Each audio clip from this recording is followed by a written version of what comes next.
कहानी की शुरुआत होती है और हमें कुछ मिलिट्री ट्रक्स को दिखाया जाता है जो एक सीक्रेट कंटेनर को शहर से दूर ले जा रहे थे। किसी को नहीं पता था कि उसके अंदर क्या है, पर उन्हें जितनी जल्दी हो सके उतनी जल्दी उसे शहर से दूर ले जाने के ऑर्डर्स मिले थे। इसमें क्या हो सकता है, इस बारे में दो सोल्जर्स आपस में बात कर ही रहे थे कि तभी सामने से आती एक कार उनसे टकरा जाती है, जिससे होने वाले धमाके से वो कंटेनर उछलकर दूर गिर जाता है और वो ओपन हो गया।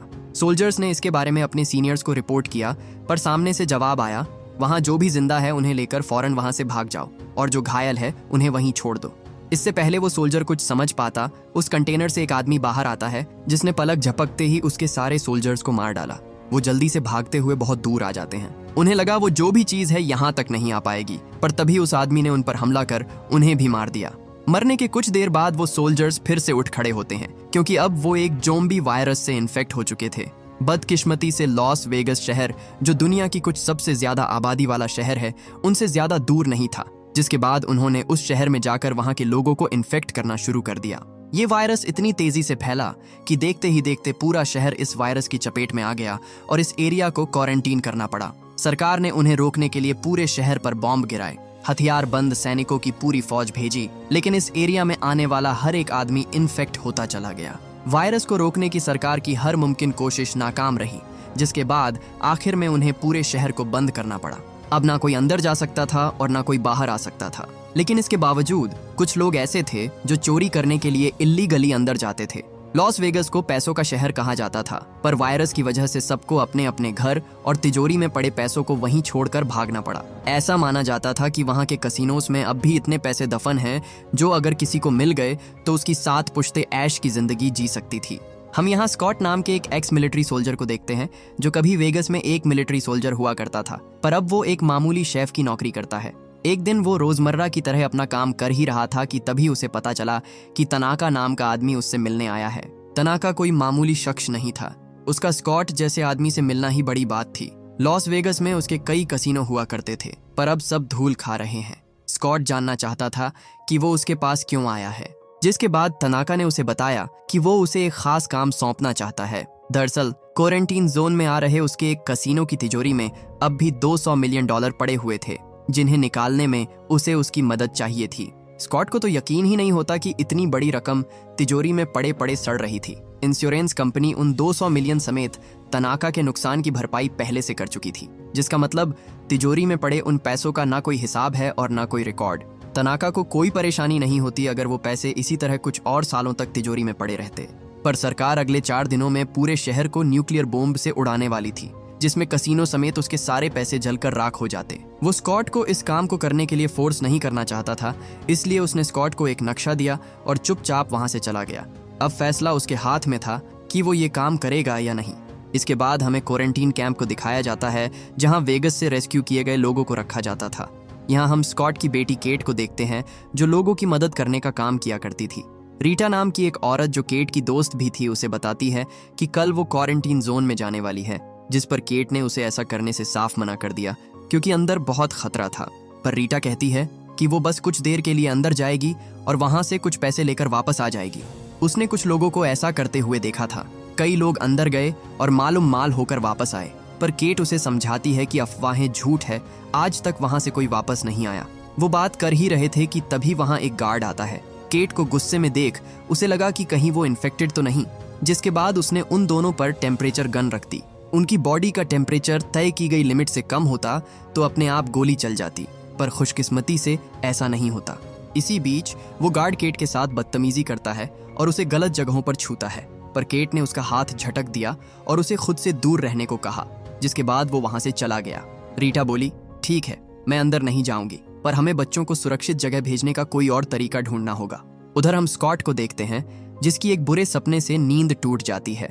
हर रात वो उसी दिन को याद करता था जिस दिन उसने इन्हीं हाथों से अपनी इन्फेक्टेड वाइफ की जान ली थी। उसने फैसला कर लिया कि वो ये काम करेगा, पर इसे अंजाम देने के लिए उसे एक टीम की जरूरत थी। तनाका ने उसे कहा, एक टीम बनाओ जिसमें एक तिजोरी तोड़ने वाला और एक पायलट हो, जो काम होने के बाद तुम्हें वहां से निकाल सके। इसके बाद स्कॉट अपनी पुरानी दोस्त मारिया के पास जाता है, जो अब एक कार रिपेयर शॉप चलाती थी। उसने मारिया को इस ऑफर के बारे में बताया और कहा, आज तक हमने कितनों को बचाया, पर हमें बदले में क्या मिला, लेकिन इस बार हमें खुद के लिए कुछ करने का मौका मिला है। मारिया उसके साथ चलने को मान जाती है, लेकिन उन्हें एक और आदमी की जरूरत थी। वो विल नाम के आदमी के पास जाते हैं जिसे ज़ॉम्बीज को मारने का एक्सपीरियंस था। सिर्फ वही था जिस पर वो इस पूरे मिशन में भरोसा कर सकते थे। फैसला हुआ कि तीनों 15-15 मिलियन डॉलर्स लेंगे और बाकी के 5 मिलियन को टीम के बाकी मेंबर्स में बांट दिया जाएगा। इसके बाद वो मीरियन के पास जाते हैं जो एक पायलट थी। उसे तो पैसे की इतनी जरूरत थी कि वो काम सुने बिना ही साथ आने को तैयार हो जाती है। इस तरह उन्होंने कुछ और लोगों को भी अपनी टीम में शामिल किया जिन्हें हथियार चलाना आता हो और ज़ॉम्बीज से लड़ने में उनकी मदद कर सके।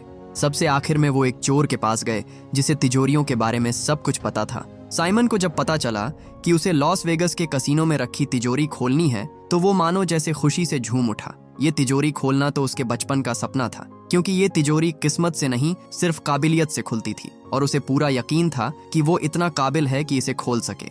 इसके बाद उन सब ने अपने अपने हथियार बाहर निकाले क्योंकि अब उनका इस्तेमाल करने का टाइम आ चुका था। टीम के सभी लोग एक पुराने गैरेज में इकट्ठा होते हैं जहां तनाका उन सबको अंदर घुसने से लेकर बाहर निकलने तक का सारा प्लान समझाता है। प्लान सिंपल था, उन्हें अपना रास्ता क्लियर करते हुए अंदर जाना है और फिर उस तिजोरी को खोलकर उसके अंदर पड़े सारे पैसों को बैग में भरकर हेलीकॉप्टर में लौट करके वहां से पलक झपकते ही गायब हो जाना है। और ये सब उन्हें अगले 32 घंटों में करना होगा। लेकिन जब उनमें से एक को पता चला कि उन्हें क्वारंटीन जोन में जाना है तो वो साथ चलने से मना कर देता है, क्योंकि वो इतने कम पैसों के लिए इतना बड़ा जोखिम लेने को तैयार नहीं था। वो वहां से चला गया और अब उनकी टीम में कुछ ही लोग बचे थे। सारी तैयारियां हो गई थीं। हालांकि फिर भी क्वारंटीन जोन में घुसना इतना आसान नहीं था, क्योंकि अब भी मिलिट्री फोर्सेस चारों ओर तैनात थी जो उन्हें किसी भी कीमत पर अंदर नहीं जाने देते। मदद के लिए स्कॉट अपनी बेटी के पास आता है जो क्वारंटीन जोन में काम करती थी। वो उन्हें बड़े आराम से अंदर भेज सकती थी, लेकिन उसे मनाना स्कॉट के लिए बिल्कुल भी आसान नहीं था, क्योंकि केट अब तक स्कॉट से इस बात को लेकर नाराज थी कि उसकी मोम के जाने के बाद उन्होंने उसे अकेला छोड़ दिया और कभी उससे मिलने भी नहीं आए। स्कॉट केट को बताता है कि मैं ये तुम्हारे लिए कर रहा हूँ, इस काम के लिए मैं तुम्हें 15 मिलियन डॉलर्स दूंगा। जिसके बाद केट उनकी मदद करने को तैयार हो जाती है।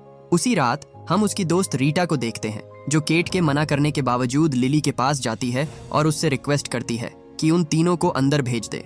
उधर विल साइमन को बंदूक चलाना सिखाता है, क्योंकि पूरी टीम में सिर्फ वही था जिसने कभी किसी ज़ॉम्बी को नहीं मारा था और वो नहीं चाहता था कि मिशन के दौरान वो किसी पर बोझ बने। उनकी टीम में मार्टिन नाम का एक और आदमी भी जुड़ जाता है जिसे तनाका ने अपनी तरफ से उन पर नजर रखने के लिए भेजा था। टीम में कोई उसे पसंद नहीं करता था क्योंकि वो उनके किसी काम का नहीं था। केट उन्हें लिली से मिलवाती है जिसे लोग पासपोर्ट के नाम से भी जानते थे, क्योंकि वो लोगों को पैसों के लिए अंदर भेजा करती थी। अपना काम खत्म करने के बाद वो वहां से जा ही रही थी कि तभी उसने रीटा के बच्चों को रोते हुए देखा। जब उसे पता चला कि लिली ने रीटा को अंदर भेज दिया तो वो गुस्से में उसे जोर का घूंसा मारती है और उससे पूछती है कि तुमने उसे अंदर क्यों भेजा। अब इसमें लिली की भी कोई गलती नहीं थी। उसे नहीं पता था कि रीटा के 2 बच्चे भी हैं और ना उसने ये बात उसे अंदर जाने से पहले बताई थी, वरना वो कभी उसे अंदर नहीं भेजती। स्कॉट कहता है कि अगर वो हमें मिली तो हम उसे वापस ले आएंगे, पर केट जानती थी कि वो सिर्फ वहां पैसों के लिए जा रहे हैं। अंदर जाकर उसे वापस लाना तो छोड़ो, उसे ढूंढेंगे भी नहीं। वो भी साथ चलने को कहती है, पर स्कॉट ने उसे साथ चलने से मना कर दिया क्योंकि इसमें बहुत खतरा था। लेकिन केट भी कम जिद्दी नहीं थी। वो बोली, अगर आप मुझे नहीं ले चलेंगे तो मैं आपके जाने के बाद अंदर आऊंगी, तब तो खतरा और भी ज्यादा होगा। स्कॉट के पास उसे अपने साथ ले चलने के अलावा कोई और रास्ता नहीं बचा था, इसलिए मजबूरन वो केट को भी टीम में शामिल कर लेता है। इसी बीच लिली ने उस बदतमीज गार्ड को उनकी ओर आते देखा और स्कॉट से कहा, उसने हमें देख लिया है, इसे भी अपने साथ ले चलना होगा, वरना ये बाहर जाकर सबको खबर कर देगा और हमारा पूरा प्लान चौपट हो जाएगा। इसके बाद वो सभी एक सीक्रेट डोर से होते हुए क्वारंटीन जोन के अंदर जाते हैं। एरिया शुरू होते ही उन्हें अपने सामने ढेर सारी लाशें पड़ी मिलती हैं, जिन्हें देखकर साइमन के तो डर के मारे पसीने छूट जाते हैं। लिली उन्हें बताती है कि ये लोग सूरज की रोशनी को झेल नहीं पाए, जब बारिश होगी तब इन्हें देखना चाहिए, कुछ बूंदें गिरेंगी और ये फिर से जिंदा हो जाएंगे। उन्होंने जितना सोचा था ये शहर उससे भी ज्यादा खतरनाक था। ज़ॉम्बीज ने पूरे शहर को जीता जागता कब्रिस्तान बना दिया था। थोड़ी दूर चलते ही उन्हें किसी की आवाज सुनाई दी, जिसके बाद लिली उन्हें तुरंत ही छुपने को कहती है। उनके सामने एक ज़ॉम्बी टाइगर आता है जो इस रास्ते को गार्ड करता था, पर वायरस की वजह से उसके स्मेल करने की सेंस जा चुकी थी, इसीलिए वो उनकी मौजूदगी को भांप नहीं पाता और चुपचाप वहां से चला जाता है। इसके बाद लिली नेथन के पास आई और उससे उसकी गन मांगी, पर नेथन जैसे ही उसे अपनी गन देता है, लिली उसके पैर में गोली मार देती है। सब पूछते हैं कि तुमने ऐसा क्यों किया, जिस पर लिली उसे बताती है कि आगे बढ़ने के लिए हमें उनसे सौदा करना पड़ेगा, ये एक तोहफा है जिससे वो खुश हो जाएंगे। अगर हम उनके वसूलों के हिसाब से चलें तो वो हमें छुएंगे भी नहीं। जल्द ही उन सबको पता चलने वाला था कि लिली किसकी बात कर रही थी। गोली की आवाज सुनकर वहां 2 ज़ॉम्बीज आते हैं, पर ये बाकियों की तरह बिना सोचे समझे इंसानों पर झपटने वाले ज़ॉम्बीज नहीं थे। वो उन्हें देखते हैं पर किसी पर हमला नहीं करते, लेकिन वो नेथन को उनकी एंट्री फीस के तौर पर अपने साथ ले गए। उन्होंने पूछा वो उसे कहाँ ले गए, जिस पर लिली बोली मुझे नहीं पता, बस इतना जानती हूँ कि जो भी उस बिल्डिंग में जाता है उनके जैसा बन जाता है। इसी बीच हम एक और ज़ॉम्बी को देखते हैं जो दूर से उन पर नजर रखे हुए था, पर वो उनके पीछे नहीं जाता क्योंकि उन लोगों ने कीमत अदा कर दी थी। इसके बाद वो लोग आगे बढ़ते हैं। मेरियन स्कॉट से पूछती है कि तू अगला शिकार किसको बनाएगा, कुछ सोचा है क्या?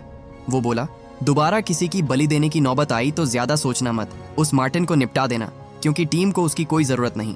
तनाका ने उसे बस हम पर नजर रखने को भेजा है। उधर हम नेथन को देखते हैं जिसे घसीटकर ओलंपस में लाया जाता है, जहां उनका राजा ज्यूस उसे काटकर उसे भी इन्फेक्ट कर देता है। इसी बीच वो सब एक बिल्डिंग में आते हैं जहां ढेर सारे स्लीपिंग ज़ॉम्बीज को देखकर साइमन एकदम से घबरा जाता है। लिली बोली उनके मुंह पर लाइट मत मारो, वो सो रहे हैं, जाग गए तो मुसीबत हो जाएगी। वो जमीन पर हल्की रोशनी वाले फ्लोरोसेंट ट्यूब्स फेंककर दबे पांव आगे बढ़ते हैं। चैम्बर्स नाम की एक लड़की जिसे मार्टिन पर बिल्कुल भरोसा नहीं था उसे आगे चलने को कहती है, पर इस बात से मार्टिन इतना गुस्सा हो जाता है कि उसने जानबूझकर उसे रास्ते से भटका दिया। चैम्बर्स जब उस फ्लोरोसेंट ट्यूब्स को उठाने के लिए आगे बढ़ी तभी उनमें से एक ज़ॉम्बी जिंदा हो जाता है। चैम्बर्स ने उसे ठिकाने लगाया तो दूसरा जाग गया। उनमें से एक ज़ॉम्बी गलती से बर्तन गिरा देता है, जिस वजह से वहां इतना शोर हुआ कि उन ज़ॉम्बीज की नींद एक झटके में टूट गई। सब लोग चैम्बर्स की मदद करने जाते हैं, पर वहां और भी ज़ॉम्बीज थे जिन्होंने उन सबको चारों ओर से घेर लिया। चैम्बर्स ज़ॉम्बीज को मारते हुए बचकर निकलने की कोशिश करती है, पर मार्टिन एक बार फिर उसे धोखा देता है और दरवाजा बाहर से बंद कर देता है। माइकी ने मार्टिन से पूछा वो कहाँ रह गई, मैंने उसे तुम्हारे पीछे ही आते देखा था। पर तभी चैम्बर्स खिड़की तोड़कर उसके सामने आ जाती है। ज़ॉम्बीज उसके ऊपर चढ़ गए और उसे भी इन्फेक्ट कर दिया, जिसके बाद माइकी को दिल पर पत्थर रखकर उसे शूट करना पड़ा। जल्द ही वो उस कसीनो तक पहुंच गए जहां पैसों की तिजोरी थी। यहाँ बाकी जगहों के मुकाबले बहुत कम इन्फेक्टेड लोग थे, और जो थे भी उन्हें उन लोगों ने मार दिया। केट बोली मुझे नहीं लगता रीटा अब तक जिंदा होगी, पर लिली उसे कहती है इतनी जल्दी हार मत मानो। कुछ महीनों पहले जब एक आदमी बाहर नहीं आया तो मैं वहां से चली गई। मुझे लगा वो मर गया होगा, लेकिन 3 दिन बाद वो वापस जिंदा लौट कर आया। ज्यूस के इन्फेक्ट करने से पहले ही वो वहां से भाग निकला था। वहां उन्हें ढेर सारे ब्लूप्रिंट और नक्शे पड़े मिले, जिसका मतलब सिर्फ वो ही नहीं है जिन्हें तनाका ने यहाँ पैसे निकालने के लिए भेजा था। उनसे पहले भी यहाँ कुछ लोगों की टीम आई होगी, पर कोई भी जिंदा वापस नहीं लौटा। स्कॉट टीम को डिवाइड करता है और सब अपने अपने काम में लग जाते हैं। मार्टिन और लिली को बाहर निगरानी के लिए तैनात किया जाता है। मेरियन ऊपर हेलीपैड पर जाती है जहां उसे वो हेलीकॉप्टर स्टार्ट करना था, और साइमन तिजोरी के पास जाता है। मार्टिन लिली से सौदा करता है कि अगर वो उसे रानी का ब्लड सैंपल लाने में मदद करेगी तो बदले में वो चैंप के सारे लोगों को किसी सुरक्षित जगह पहुंचा देगा। लिली इसके लिए मान जाती है, जिसके बाद उसने हवा में गोली चलाई और रानी के आने का इंतजार करने लगे। स्कॉट ने जनरेटर स्टार्ट किया जिससे वहां फिर से रोशनी हो जाती है। उधर विल और साइमन ज़ॉम्बीज को मारते हुए तिजोरी के पास आते हैं। साइमन तो लॉकर को देखकर मानो खुशी से पागल ही हो जाता है, पर खतरा अब भी टला नहीं था। तिजोरी से पहले वहां कुछ ट्रिगर पॉइंट्स थे जिन पर उन्होंने पैर रखा तो शरीर के चिथड़े उड़ जाएंगे। वहां उन्हें और लोगों की लाशें मिली जिन्होंने उनसे पहले तिजोरी को खोलने की कोशिश की थी, पर सब मारे गए। उनकी हालत देखकर किसी में भी आगे बढ़ने की हिम्मत नहीं होती। अच्छी बात यह थी कि ट्रिगर पॉइंट्स बस एक बार काम करते थे, मतलब अगर किसी तरह वो इसे चकमा दे दे तो बात बन सकती है। जिसके बाद विल नीचे जाता है और एक ज़ॉम्बी उठाकर लाता है। उन्होंने उसे आगे जाने को कहा, पर वो इतना भी बेवकूफ नहीं था। जिसके बाद विल ने उसे गोली मार दी और एक दूसरा ज़ॉम्बी लेकर आया। इस बार वो उसे खाने का लालच देकर आगे भेजते हैं, और उसने जैसे ही ट्रिगर पॉइंट्स पर पैर रखा उस पर गोलियों की बारिश हो जाती है। एक एक कर उसने सारे सेफ्टी पॉइंट्स क्लियर कर दिए और अब खतरा ना के बराबर था। उधर मार्टिन देखता है कि रानी उसके जाल में फंस चुकी है। वो उन दोनों के सामने आती है, पर जब उसने देखा कि इन लोगों ने उसके लिए कुछ नहीं रखा है तो वो उन पर गुस्सा हो जाती है। मार्टिन ने रानी को पकड़ लिया, पर वो दूसरा ज़ॉम्बी उस पर हमला कर देता है। वो उसे इन्फेक्ट करने ही वाला था कि तभी लिली उसे मार डालती है। इसके बाद मार्टिन रानी के पास आता है और एक तार से उसकी गर्दन काटने लगता है। लिली बोली ये क्या कर रहे हो तुम्हें तो बस ब्लड सैंपल चाहिए था ना। पर मार्टिन सिर्फ अपने बॉस को खुश करने के लिए किसी भी हद तक जा सकता था। इसी बीच हम रीटा को देखते हैं जो ज्यूस के कब्जे में थी। वो उसे इन्फेक्ट करने ही वाला था कि तभी उसने रानी की चीखें सुनी, जिसके बाद वो उसे ढूंढने चला गया। स्कॉट न्यूज में देखता है कि सरकार ने लोगों के दबाव में आकर इस शहर को तय किए गए समय से 24 घंटे पहले न्यूक्लियर बॉम्ब से उड़ाने का फैसला कर लिया था। इसका मतलब था कि अब उनके पास चोरी करके फरार होने के लिए सिर्फ कुछ ही घंटे बचे हुए हैं। उधर मेरियन जिस हेलीकॉप्टर को स्टार्ट करने की कोशिश कर रही थी वो पुराना होने की वजह से आग पकड़ लेता है। उसने किसी तरह आग तो बुझा दी, पर अब वो स्टार्ट होगा या नहीं ये सिर्फ ऊपर वाले के हाथ में था। स्कॉट जल्दी से ऊपर आता है और पूछता है तिजोरी खोलने में और कितना टाइम लगेगा, पर साइमन जो बस उसे खोलने ही वाला था उसकी वजह से डिस्ट्रैक्ट हो जाता है। वो स्कॉट पर चिल्लाते हुए बोला, मेरी बात ध्यान से सुनो, ये लॉकर दुनिया की सबसे हाईटेक लॉकर्स में से एक है। अगर तुमने एक और बार मेरा ध्यान भटकाया तो ये तिजोरी कभी नहीं खुलेगी, समझे? उसे इतना सीरियस देखकर एक बार के लिए स्कॉट भी पीछे हट जाता है और उसे उसका काम करने देता है। उन्होंने उसे नहीं बताया कि बॉम्ब फटने में कुछ ही घंटे बचे हुए हैं, वरना वो डर जाता। उधर ज्यूस जब रानी के पास पहुंचा तो वहां उसे उसकी सर कटी लाश पड़ी हुई मिली, जिसे देखकर ज्यूस को बहुत गुस्सा आता है। वो उसे अपने सारे ओलंपस में ले आया और जब उसने रानी का पेट चीर कर बच्चे को बाहर निकाला तो पाया कि उसका बच्चा मर चुका था। ये देखकर उसकी आंखों में खून उतर आता है, जिसके बाद उसने अपनी आर्मी को तैयार किया और जंग का ऐलान कर दिया।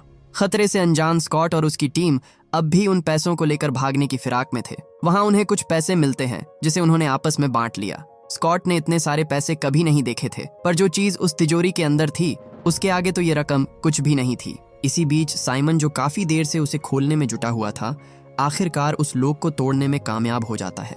जब उन्होंने तिजोरी का दरवाजा खोला तो अंदर पड़े पैसे देखकर उनकी आंखें फटी की फटी रह गईं। वो जल्दी से सारे पैसों को बैग में भरकर उसे हेलीकॉप्टर में लोड करने लगते हैं। देखते ही देखते उन्होंने सारी तिजोरी खाली कर दी, पर इसी बीच स्कॉट देखता है कि केट वहां नहीं थी। उसने उसे ढूंढने की बहुत कोशिश की, पर वो उसे कहीं नहीं मिलती, क्योंकि केट अकेले रीटा को ढूंढने चली गई थी। उधर हम ज्यूस को देखते हैं, जिसकी पूरी आर्मी उस कसीनो की ओर बढ़ रही थी। जल्द ही बिल्डिंग खाली हो गई, जिसके बाद केट अंदर जाती है। हालांकि खतरा अभी टला नहीं था। हम इन्फेक्टेड नेथन को देखते हैं, जो अब भी उस बिल्डिंग में मौजूद था। स्कॉट अपनी बेटी को ढूंढने जाने ही वाला था कि तभी लिफ्ट का दरवाजा खुला और ज्यूस की आर्मी ने मारिया की गर्दन तोड़कर उसे मार डाला। सब इतनी जल्दी हुआ कि स्कॉट को संभलने का मौका ही नहीं मिला। साइमन ने देखा कि उनकी पूरी आर्मी उन्हें मारने के लिए आ रही है, जिसके बाद वो विल के साथ लॉकर के पास चला जाता है, क्योंकि छुपने के लिए वो सबसे सेफ जगह थी। लिली वहां से भाग ही रही थी कि तभी मार्टिन ऊपर से दरवाजा बंद कर देता है, क्योंकि उसे जो चाहिए वो मिल चुका था। वो बोला, तनाका को पैसों से कोई मतलब नहीं, इस बैग में जो है वो चीज उन पैसों से कहीं ज्यादा कीमती है। ज्यूस अंदर आता है, पर तब तक सब वहां से जा चुके थे। विल उस पर गोली चलाता है, पर उसने एक लोहे का हेलमेट पहन रखा था, जिस वजह से उसे गोली नहीं लगती। विल उससे फाइट करता है, पर ज्यूस उससे कहीं ज्यादा ताकतवर था। उसने विल को बहुत मारा और उसे काट कर इन्फेक्ट करने ही वाला था कि तभी साइमन बीच में कूद पड़ा और उसकी जान बचा ली। उसने अपनी जान की परवाह के बगैर विल को अंदर धकेल दिया और खुद दरवाजा बंद करने के लिए बाहर ही रुका रहा, जिस वजह से वो भी मारा जाता है। उधर मार्टिन सबको धोखा देकर भागने की कोशिश कर रहा था, पर तभी उसे बैग में कुछ अजीब सा महसूस हुआ। उसने जब बैग खोला तो पाया कि उसके अंदर रानी का सर नहीं था, क्योंकि लिली ने पैसे बटोरते वक्त बड़ी चालाकी से बैगों की अदला बदली कर दी थी। वो कुछ समझ पाता उससे पहले ही वहां व्हाइट टाइगर आ जाता है, जिसने मार्टिन पर हमला कर दिया। उसने मार्टिन को अपने नुकीले जबड़ों से दबोच लिया और उसे बुरी तरह नोच डाला। आखिर में वो उसके सर को कच्चा चबाकर उसे मार डालता है। स्कॉट बचे हुए लोगों के साथ ऊपर जाने की कोशिश करता है, पर नीचे उनकी पूरी सेना थी, जिनसे लड़ते लड़ते स्कॉट की सारी गोलियां खत्म हो गईं। जोम्बी बेचारे माइकी को भी काट लेते हैं, जिसके बाद उसने अपनी जैकेट में सभी ग्रेनेड की पिन खींचकर वहां एक बहुत बड़ा धमाका कर दिया। स्कॉट लिली के साथ ऊपर आता है, पर उसने देखा कि मेरियन अभी तक हेलीकॉप्टर स्टार्ट नहीं कर पाई थी। वो उसे जल्दी करने को कहते हैं, पर तभी वहां ज्यूस आ गया। वो उन पर हमला करने ही वाला था कि तभी लिली अपने बैग से रानी का सर निकालती है और उस पर बंदूक तान देती है। वो बोली, आगे बढ़े तो इसका भेजा उड़ा दूंगी, जिसके बाद ज्यूस को उसकी बात माननी पड़ी। खुशकिस्मती से उनका हेलीकॉप्टर स्टार्ट हो गया और उन्हें अपनी आंखों के सामने से जाता देख ज्यूस गुस्से से पागल हो जाता है। जैसे ही लिली का उस पर से ध्यान भटका, उसने एक सरिया उसकी बॉडी के आर पार कर दिया, जिसके बाद लिली भी रानी का सर नीचे फेंक कर उसे मार डालती है। इसके बाद ज्यूस अपनी आर्मी के साथ उस हेलीकॉप्टर का पीछा करता है। स्कॉट ने कहा, तुम यहीं रुको, मैं उसे लेकर आता हूँ। उधर हम केट को देखते हैं, जो रीटा को ढूंढ लेती है, पर वो जैसे ही आगे बढ़ने वाली थी, नेथन ने उस पर हमला कर दिया। उससे पीछा छूटा तो वो अपने सामने ज्यूस को खड़ा पाती है, जिसकी पूरी आर्मी एक साथ उस पर टूट पड़ी। जल्द ही उसकी गोलियां खत्म हो जाती हैं, पर तभी एंड मौके पर वहां स्कॉट आ गया और उसने ज्यूस को बजूका से उड़ा दिया। वो तीनों भागकर ऊपर आते हैं, पर वहां उन्हें रेस्क्यू करने के लिए कोई हेलीकॉप्टर नहीं था। स्कॉट को लगा कि मेरियन ने उसे धोखा दिया, पर तभी केट को हेलीकॉप्टर की आवाज सुनाई देती है। उसने भागने की कोशिश की थी, पर एंड मौके पर उसका ज़मीर जाग गया। वो सब जल्दी से हेलीकॉप्टर में बैठते हैं, पर तभी वहां ज्यूस भी आ जाता है। मेरियन ने जल्दी से हेलीकॉप्टर को दूर ले जाने की कोशिश की, पर ज्यूस एक लंबी छलांग लगाकर सीधा हेलीकॉप्टर में कूद जाता है, जिससे उनका बैलेंस बिगड़ गया। वो क्रैश करने लगते हैं, पर मेरियन ने किसी तरह उसे संभाल लिया। स्कॉट ने ज्यूस को मारने की अपनी पूरी कोशिश की, पर गलती से एक गोली मेरियन को लग जाती है, जिससे वो बुरी तरह घायल हो गई। वो किसी तरह उन्हें क्वारंटीन जोन के बाहर ले आती है, पर तभी उसने एक न्यूक्लियर मिसाइल को देखा जो शहर की ओर बढ़ रही थी। इसी बीच ज्यूस ने स्कॉट को भी इन्फेक्ट कर दिया, पर वो उसे मार पाता उससे पहले ही एक बड़ा न्यूक्लियर एक्सप्लोजन होता है, जिससे निकलने वाली रोशनी से ज्यूस की आंखें धुंधली हो गईं, और बस इसी का फायदा उठाकर स्कॉट उसे गोली मार देता है। जल्द ही धमाके की शॉक वेव्स उनके हेलीकॉप्टर से टकराती है, जिससे उनका हेलीकॉप्टर बुरी तरह क्रैश हो गया। कुछ देर बाद जब केट को होश आया तो उसने देखा कि मेरियन और रीटा दोनों ही इस क्रैश को सरवाइव नहीं कर पाई थी। स्कॉट की सांसें अभी तक चल रही थीं, पर अफसोस अब इन सब का कोई फायदा नहीं था, क्योंकि वो इन्फेक्ट हो चुका था। जल्द ही उस पर भी वायरस का असर होने लगता है, जिसके बाद केट को दिल पर पत्थर रखकर अपने डैड को मारना पड़ा। न्यूक्लियर बॉम्ब से पूरा शहर तहस नहस हो गया था, पर हम उस मलबे में से विल को सही सलामत बाहर निकलते हुए देखते हैं, क्योंकि वो तिजोरी इतनी स्ट्रांग थी कि उसने न्यूक्लियर एक्सप्लोजन तक को झेल लिया था। इसके बाद पैसों से भरे बड़े बड़े बैग लेकर विल एयरपोर्ट आता है, जहां उसने एयर होस्टेस से एक प्राइवेट प्लेन मांगा। उसकी हालत देखकर एयर होस्टेस उसे प्लेन देने से मना कर देती है, पर जैसे ही विल ने उसके सामने नोटों की गड्डियां रखी, उसे तुरंत ही वो प्लेन इस्तेमाल करने को मिल जाता है। विल मैक्सिको जा रहा था, पर जैसे ही प्लेन टेक ऑफ किया, अचानक उसे चक्कर आने लगते हैं। वो जल्दी से बाथरूम में गया और देखा कि उसके हाथ में बाइट का निशान था।